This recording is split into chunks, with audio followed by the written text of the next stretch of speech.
എല്ലാവർക്കും ഇമ്മാനുവൽസ് വേൾഡിലെ മറ്റൊരു വീഡിയോയിലേക്ക് സ്വാഗതം.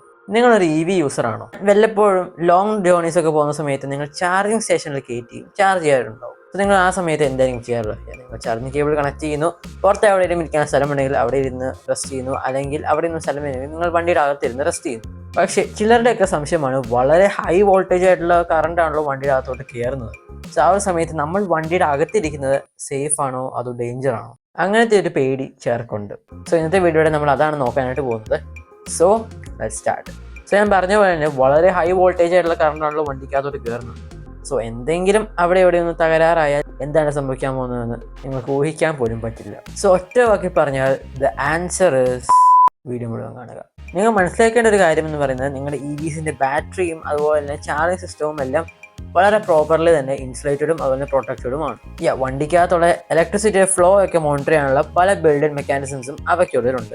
ആൻഡ് ആ ഒരു മെക്കാനിസംസ് ഉള്ളത് കൊണ്ട് തന്നെ എന്തെങ്കിലും ഒരു ഫോൾട്ട് കണ്ടുപിടിച്ചിട്ടുണ്ടെങ്കിൽ അത് അപ്പോൾ തന്നെ സിസ്റ്റം ഷട്ട് ഡൗൺ ചെയ്യും. നിങ്ങളുടെ വീട്ടിലുള്ള ഹോം അപ്ലയൻസസ് അല്ലേ, ഏതാണ്ട് അതുപോലെയൊക്കെ തന്നെ. ആ സിസ്റ്റം എത്രത്തോളം നന്നായിട്ട് ഫങ്ഷൻ ചെയ്യുന്നുവോ നിങ്ങൾ അത്രത്തോളം സേഫാണ്. പക്ഷേ ഏതൊരു ടെക്നോളജിയും അതിൻ്റെ റിസ്കുകൾ ഉണ്ടാകും. അതല്ല, നമ്മൾ വണ്ടി ചാർജ് ചെയ്തിട്ട് നമ്മൾ അതിൻ്റെ അകത്ത് കയറിയിരിക്കുന്ന സമയത്ത് വളരെ സിവിയർ ആയിട്ടുള്ള വെതർ കണ്ടീഷൻസ്, ലൈക്ക് ഇപ്പോൾ നല്ല ഇടിയൊക്കെ വെട്ടിക്കൊണ്ടിരിക്കുകയാണെങ്കിൽ നമുക്ക് എർത്തടിക്കില്ല, ഏതെങ്കിലും ഓവർ കറണ്ട് കയറി വരികയാണെങ്കിൽ. ഞാനൊരു കാര്യം പറയട്ടെ, ബോധമുള്ളവരാരും ഇടിയൊക്കെ വെട്ടുന്ന സമയത്ത് EVs ചാർജ് ചെയ്യാൻ ഇടാറില്ല. എന്നിട്ടാണ് EVസിൻ്റെ അകത്തിരുന്ന് കറണ്ടടിക്കുമോ ഇല്ലയോ എന്നുള്ളത്. പക്ഷെ നിങ്ങളിപ്പോൾ അങ്ങനെ ചെയ്യുകയാണെങ്കിൽ നിങ്ങളുടെ കാർ ഒരു ഫാരഡേ കേജ് ആയിട്ടാണ് ആക്ട് ചെയ്യുന്നത്. നിങ്ങൾക്ക് കുറച്ച് പ്രൊട്ടക്ഷൻ കിട്ടുമായിരിക്കും, എന്നാലും അങ്ങനെ ചെയ്യാതിരിക്കുക. മറ്റൊരു പ്രശ്നം എന്ന് പറയുന്നത് ചാർജിങ് ഇൻഫ്രാസ്ട്രക്ചർ തന്നെയാണ്. ഇന്ത്യയിലുള്ള മിക്ക ചാർജിങ് സ്റ്റേഷൻസിനും അതിൻ്റെതായിട്ടുള്ള സേഫ്റ്റി സ്റ്റാൻഡേർഡ്സ് ഉണ്ട്. എന്നാലും കുറേ പേര് അവിടെ വന്നിട്ട് ചാർജ് ചെയ്തിട്ട് പോകുന്നുണ്ട് എന്നുള്ളതുകൊണ്ട് ആ കേബിൾ എന്തെങ്കിലും ഫോൾട്ടോ അല്ലെങ്കിൽ കേബിളിന് എന്തെങ്കിലും ഡാമേജ് പറ്റിയിട്ടുണ്ടെങ്കിൽ നമുക്കത് അറിയാനായിട്ട് പറ്റുകയില്ല. ഏറ്റവും നല്ലത് നിങ്ങൾ വണ്ടി ചാർജ് ചെയ്യുന്നതിന് മുമ്പ് തന്നെ ആ ഒരു കേബിളൊക്കെ ഒന്ന് ഇൻസ്പെക്ട് ചെയ്യുക. കേബിളിന് പ്രശ്നമൊന്നുമില്ല, ഡാമേജ് ഒന്നും ആയിട്ടില്ല എന്ന് ഉറപ്പ് വരുത്തുക. ഇനി അഥവാ എന്തെങ്കിലും പ്രശ്നമുണ്ടെങ്കിൽ ദയവ് ചെയ്ത് അത് വെച്ച് കുത്തല്ലേ, നിങ്ങൾ വേറെ ചാർജ് സ്റ്റേഷൻ നോക്കണം. ഇപ്പോൾ നിങ്ങൾ ഇത്തിരി അത്യാവശ്യ കാര്യത്തിന് വേണ്ടി പോകാനായിട്ട് പോവുകയാണ്. നിങ്ങൾക്ക് പെട്ടെന്ന് തന്നെ ചാർജ് കയറണം.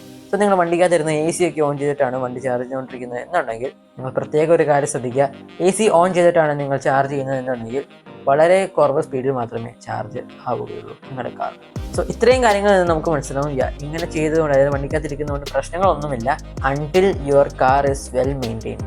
അല്ലെങ്കിൽ നിങ്ങളുടെ ചാർജിങ് സ്റ്റേഷൻ അല്ലെങ്കിൽ ആ ചാർജിങ് സിസ്റ്റം പ്രോപ്പർ ആണെങ്കിൽ. EV കുത്തിയിട്ടുകൊണ്ട് വണ്ടിക്കകത്തിരിക്കുന്നതുകൊണ്ട് പ്രശ്നങ്ങളൊന്നുമില്ല. ബട്ട് നിങ്ങൾ ആ ഒരു EV ചാർജ് ചെയ്യാൻ പോകുന്നതിന് മുമ്പ് നിങ്ങൾ ചെയ്യേണ്ട കുറച്ച് കാര്യങ്ങളെന്ന് പറയുന്നത്, ഞാൻ നേരത്തെ പറഞ്ഞ തന്നെ കേബിൾ എല്ലാം ഒന്ന് ഇൻസ്പെക്ട് ചെയ്യുക, എന്തെങ്കിലും ഡാമേജ് ഉണ്ടോ എന്നുള്ളതിനെ പറ്റി. അതുപോലെ തന്നെ സിവിയർ ആയിട്ടുള്ള വെതർ കണ്ടീഷൻസ്, അല്ലെങ്കിൽ നല്ല ഇടിയൊക്കെ വെട്ടുന്നുണ്ടെങ്കിൽ വണ്ടി ഒരിക്കലും ചാർജ് ചെയ്യാതിരിക്കുക. ആൻഡ് നിങ്ങളുടെ വെഹിക്കിളിൻ്റെ മെയിൻ്റനൻസ് നോക്കാനായിട്ട് മടിക്കരുത്. പലർക്കുമുള്ളൊരു സംശയമാണ്, വണ്ടി ചാർജ് ചെയ്യാൻ വെച്ചിട്ട് നമ്മൾ വണ്ടിക്കകത്ത് ഒരിക്കലും ഇരിക്കരുത് എന്നതിനെ പറ്റി. ഇപ്പോൾ നിങ്ങളുടെ ആ ഡൗട്ടൊക്കെ ക്ലിയർ ആയി എന്ന് ഞാൻ വിശ്വസിക്കുന്നു. ഈ ഒരു വീഡിയോ ഇഷ്ടപ്പെടുകയാണെങ്കിൽ ഡെഫിനറ്റ്ലി ഈ വീഡിയോ ലൈക്ക് ചെയ്യാൻ, സബ്സ്ക്രൈബ് ചെയ്യാനും മറക്കണ്ട. നമുക്ക് അടുത്ത വീഡിയോ കാണാം. അതുവരെയും ഗുഡ് ബൈ.